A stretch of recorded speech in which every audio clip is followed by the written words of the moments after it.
Hi, I'm Alexa Sims, and this is my Module 7. So, after going through this module, I kind of am going to stick with what my beliefs on um, the online learning for K through 12. I definitely think that online and using computers, iPads, and so forth and so on is a good way to get the kids learning in a different way, but I don't think that all of it should be on um, online or computers and on screen.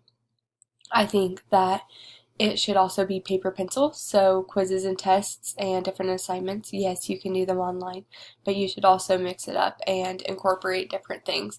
A lot of kids do learn visually, but a lot do learn with hands-on assignments or with group activities or by hearing. A lot is by hearing. So those lectures in person with the teacher at the front of the classroom, even with a PowerPoint, is a great way to get them thinking and get that flowing through their heads.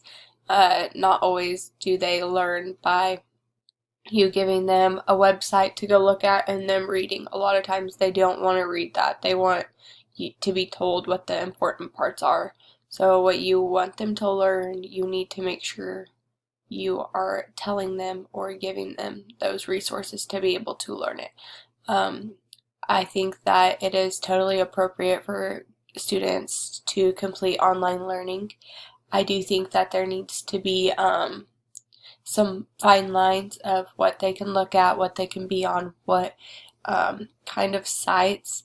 You definitely, as a teacher, need to be aware that there's a lot of different things going on online that you don't necessarily know about, and some of those sites can have pop-ups, but by going through and watching the videos that you're going to share with your kids, looking at the different articles, looking at the things that you're going to be sharing with them beforehand, and so that you don't get into class and then halfway through the video, they start cussing up a storm or saying different things that you definitely don't want your kids to hear.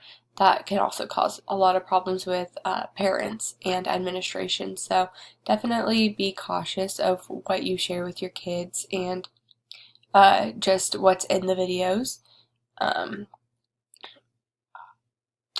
I feel like it's a really good thing for students to complete an online course before high school graduation.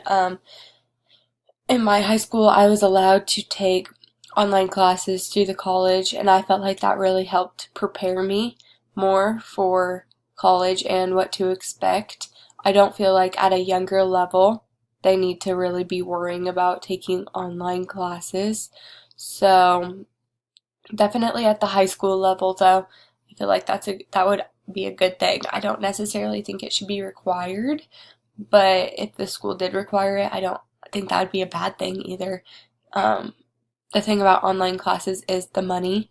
So if you were going to offer like an online class for a high school credit, that might be like a good, a a good thing to do instead of being like everyone's required to pay for a college class, because some kids won't go to college and some will just go work, and then others don't necessarily want to take online classes through college because they want to learn from a professor or have that one-on-one in class. So, working with this LMS, I really liked it. I did Schoolology, and I felt like it was great. I feel like I'll probably use it in my classroom one of these days, just because you can post quizzes, you can post how it's going to be graded, you can post different announcements for your kids, you can do different activities, you can import things, import quizzes, import um, assignments. You can give them like a description, so like directions and just a whole bunch of different stuff. You can also have them do discussion boards, so a lot like our Tiger Tracks. So yeah, I really liked it, and I didn't really mess around with the other ones that or options, but I'm sure that they're just as great. Thanks.